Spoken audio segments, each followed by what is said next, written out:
Welcome to another episode of the Retirepreneur Podcast. I'm your host with this week's executive summary for busy entrepreneurs building their second act business. Today's episode is designed for maximum impact in minimum time. And today we're really diving deep into some great source material our listeners shared. The core question, the one that seems to stop so many talented people, is this. How do you actually build, real income with a new business without putting your retirement funds at risk? Yeah, that fear is palpable, isn't it? The whole capital thing. People automatically picture, what they knew before. Big offices, payroll, maybe five-figure budgets just to open the doors. Exactly. That corporate hangover. So our mission today is to just completely take that idea apart. We've looked at the data, including some really interesting stuff from the U.S. Small Business Administration and insights from finance pros like Kurt Rose. And we've pulled out three, I think, highly actionable insights, things that really prove you can launch something meaningful, something profitable, basically from your home office with, honestly, very little investment. No need for loans. Okay, let's jump right in then. Insight number one feels foundational. Debunk the startup cost myth. You have to start lean. Right. Because when experienced professionals think startup, their frame of reference is often, big, high overhead. They're mentally budgeting for custom branding, maybe a small office lease, new computers. Before they even have a client. Precisely. And look, those costs might make sense if you're buying a franchise, maybe, but for the kind of expertise-based business most retirepreneurs are building, it's poison for momentum. I see. So it's flying the wrong cost model. Calculating based on infrastructure, not necessarily on delivering the actual value. Yeah. What does the data show for a realistic budget now? Well, things have changed so much. Software as a service, remote work. It's a different world. The SBA data is interesting here. They note that, some businesses might need, say, $2,000 to $5,000. Okay.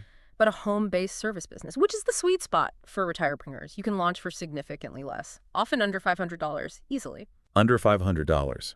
That connects directly to that CFO insight you mentioned, doesn't it?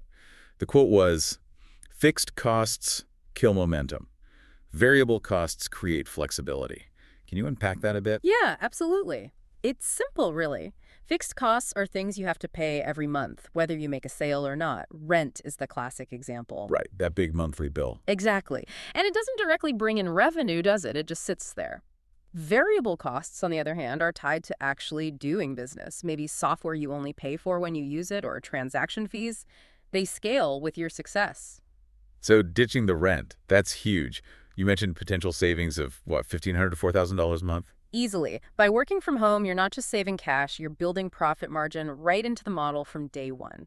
The focus has to be on what we call core cost drivers, only the expenses that directly help you find clients and deliver your service. Okay, so if the old way was buy the best stuff first, the retirepreneur way is the minimal viable tech stack, or MVPS. Break that down for us. What does it actually cost? Well, first off, you probably own the main hardware already, right? Your laptop, your smartphone, that's the bulk of it. Okay. The MVTS leverages all the amazing free or very low-cost tools out there now. Professional-grade stuff that replaces thousands in old overhead.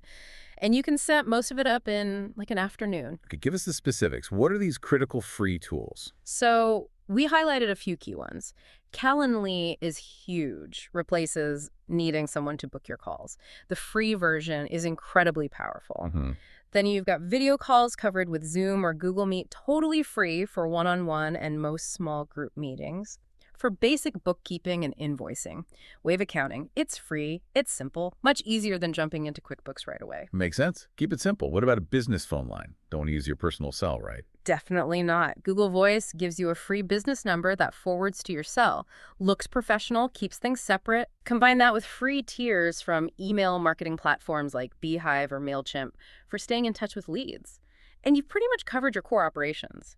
Scheduling, calls, invoicing, basic marketing. So the actual cash outlay is minimal. Almost zero upfront software cost. Your main expense is probably getting a professional domain name yournameconsulting.com, and maybe setting up a proper business email address with it. We're talking, maybe $80 to $120 for the entire first month? Wow. Okay, that genuinely reframes the entire startup challenge. It's not about finding capital. It's making the choice not to spend it unnecessarily. Exactly. Strategic frugality. All right, so finance is handled. Minimal risk. But then what are you actually selling? This leads perfectly into insight number 2. Your expertise is your inventory. This is so crucial for seasoned pros. Your inventory isn't widgets or equipment. It's your knowledge. your judgment, your intellectual capital built over decades. It sounds great, but maybe a bit fuzzy. Yeah. How does someone take, say, 30 years in marketing leadership Yeah. and turn that into a specific service people will pay good money for? Isn't having a new product a disadvantage? Actually, the data says the opposite. It's your biggest advantage. We looked at some Harvard Business Review research that found something pretty stunning. Okay. Founders who are 50 or older, they are twice as likely to succeed as younger founders. Twice. Wow. That's Yeah. significant. Why? What's the edge? Two things mainly: judgment and network. Younger folks often learn by making expensive mistakes. They haven't seen the patterns yet. Right. Been there, done that. Exactly. Retiredpreneurs have often seen the same types of problems crop up again and again. They know the shortcuts, they know what not to do. That judgment, that ability to get straight to the effective solution, that's what clients pay a premium for. Not your time per se, but your wisdom. Okay, I get it. The asset is wisdom. But to make it sellable, the sources talk about something called the knowledge audit. How does that work? How do you guide listeners through that? The knowledge audit is really about getting specific, turning that broad career history into a targeted offer. Just 3 steps, really focus. Okay, step 1. List the recurring problems you solved. Don't think job titles, think challenges like, I consistently help teams reduce project delays, or I was the go-to person for sorting out messy financial reporting. What did people always come to you for? Got it. Recurring problems. Step 2. Note who got the benefit. Be specific. Was it the engineering department, small business owners in manufacturing, nonprofit boards? This helps you identify your ideal client, who feels the pain you solve. Makes sense. And step 3. Describe the outcome. The measurable improvement. Did you help cut costs by 10%? Did you speed up sales cycles? Did you improve team morale, leading to lower turnover? Clients buy results outcomes, not just your effort. That really does make the intangible feel, well, tangible, concrete. So once you do that audit, patterns should emerge, and you can pick a business model. The deep dive mentioned 3 proven low investment ones. Yes, 3 main paths. First, and often the quickest to launch, is consulting or advisory work. This directly monetizes that high-level judgment we talked about. Right, selling the wisdom. And because you're selling high-value outcomes, you can charge premium rates, even just starting out. What's realistic there for someone launching their second act? You know, rates like $125, maybe $150 an hour are quite achievable, especially if you're targeting businesses that recognize the value of experience. Think about it. Even just 10 hours a week at that rate, that's potentially $5,000, $6,000 a month. Significant supplemental income, or even replacement income for some. Absolutely. It reinforces that key mindset shift. You're trading wisdom for income, not just hours for dollars. Very powerful. Mhm. Okay, what were the other 2 models? Second is virtual professional services. This is more about leveraging a specific specialized skill you have. Think bookkeeping, technical writing, maybe grant proposal support, digital marketing tasks. So more doing than advising.